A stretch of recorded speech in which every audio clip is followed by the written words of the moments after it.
Doshi, a veteran journalist from Gujarat, political analyst. Namaskar, Jigarji. PKD Nambiar, political commentator. Good morning, PKD. And I want to go back actually to Dr. Chainika, but Karthikeya, can you give us a brief overview of both the numbers now? Karthikeya, we're still waiting for vote shares to come in. Mr. Nambiar, your first thoughts. See, I would say that, of course, this is all in the expected lines. This is the way we almost all the poll predictors. I have traveled only 2 days to Himachal and 13 days I spent in Gujarat. And I have seen in the Gujarat, there was nothing, I won't say that it is a pro-incumbency or anything, but there is nothing. People were very, they were not having any major complaint. And that itself is a great achievement for a party which is ruling in a state for the last 27 years. And I think if this is the trend which is going to happen, if both Gujarat and Himachal goes to BJP, that means it's going to be a defining moment for the Indian election. Then that means. But we don't know that yet. Himachal is simply too early to call. We know Gujarat is going to the BJP, but we don't know that about Himachal. Yeah.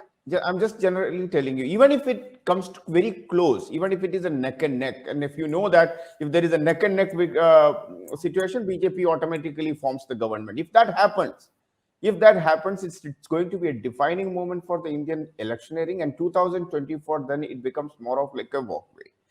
Then there is also a challenge of the next year, the next two states, which will next year going to be polls for the Rajasthan and Chhattisgarh, which are both are the only two states which is there with Congress.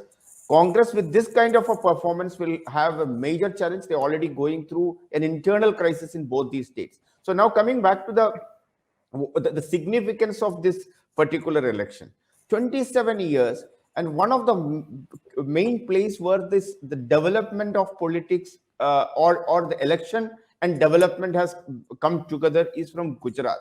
I think this is going to be a case study, because if you really recall that the only government we all know is the West Bengal government, the communist government, which stood there for 32 years or so. Can I ask you something? Can I ask you something, PKD? Because I want to go to Dr. Kapila after that. One of the interesting things in Gujarat was that the BJP much preferred to focus on the Congress as the opposition and not the Aam Aadmi Party, to which the Aam Aadmi Party would repeatedly say, oh, they're both scared of us, or they both have a deal. But today, if seats that the exit polls predicted. But the BJP's focus on the Congress is the primary opposition that is holding right now in Gujarat. PKD? That's a truth that the Aam Aadmi Party and Kejriwal has been really good when it comes to PR. I would say PR and advertising, and they have been able to create a narrative which gives the impression that yes, they are going to win. I don't know. Somehow this may, as a professional, I can tell you this will hold another couple of more years. Till that time, they will be completely exposed. And till that time, if this narrative is going, and see, you have to understand that when will an opposition party can come back, unless the Congress is going off, then there is a space of an opposition. All the people out of the 100 people, everybody is not supporting BJP. Okay, there is an anti-BJP vote bank which needs to be captured by someone. And if somebody feels that, like if you or me feels that, yeah, I don't want to vote for BJP, then who else? If the Congress is not ready to take on to that mantle of the major opposition as a strong opposition. Can I take this to Dr. Kapila, and then we need to get some voices from the ground. Shruti, very interesting dead heat in Himachal, though of course the BJP would argue that the very fact that it might be able to buck the historic trend speaks to their advantage. Jigarji, PKD, jump right in. Mr. PKD Nambiar? Yeah, well, I'll tell you, I think this needs to end. The discussion that the Prime Minister is going and being active in even the state politics. I think why not? If you have a brand ambassador, such a powerful brand ambassador, and if that political party is not using that brand ambassador in its fullest, then there is a mistake. If a party is able to use that the leader in its fullest form, I think we should give them credit. Why this debate and discussion all the time in multiple times that, oh, why Modi is going for state elections and campaigning? Come on, he is a political leader.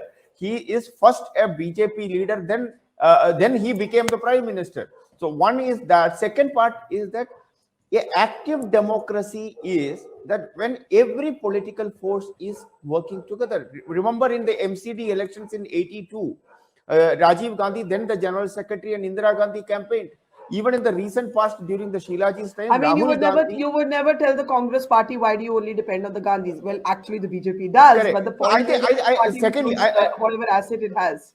one thing more I wanted to tell you. This has been the trend throughout in the Indian democracy from the day one. Look at from every decade after decade, elections after decade, election. Even in the past, like LK Advani and Atal Bihari Vajpayee, they were leading the entire election process. In every political party, there will always be a one and two. They will the primary face of the political party, irrespective of which party it is, except the left parties, because they predominantly generally go by their own systems and structure. All the other traditional political parties do have their own chaira, and that chaira is the one which will be the one which will be the face for the party for some time.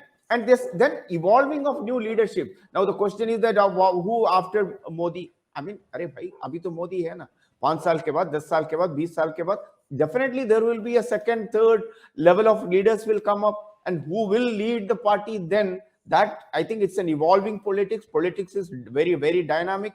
I don't think we need to discuss and debate it. One thing is very clear: this election is truly defining, according to me. One is.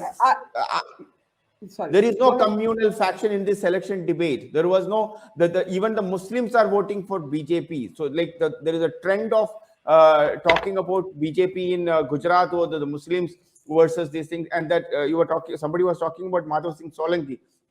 Imagine the tribal Muslim and the Khatri. That was the kind of a trend of vote banks. The Madhav Singh Solanki's time, which they used to talk about. Today, every section of the people in the state of Gujarat is voting for one party after 27 years. I think the discussion and debate should be that, yeah, how this can happen, how can this be emulated in every other states, which is in the interest of the country. We need continuity, and that continuity will come only from the development. Okay, Mr. Gadvi's seat has been going up and down. He was leading, now he's trailing. I don't know if this is updated, Kartikeya, because the last I had was he was leading again. So this is changing up and down. I want to actually bring in now some reactions. Barka, Hang on.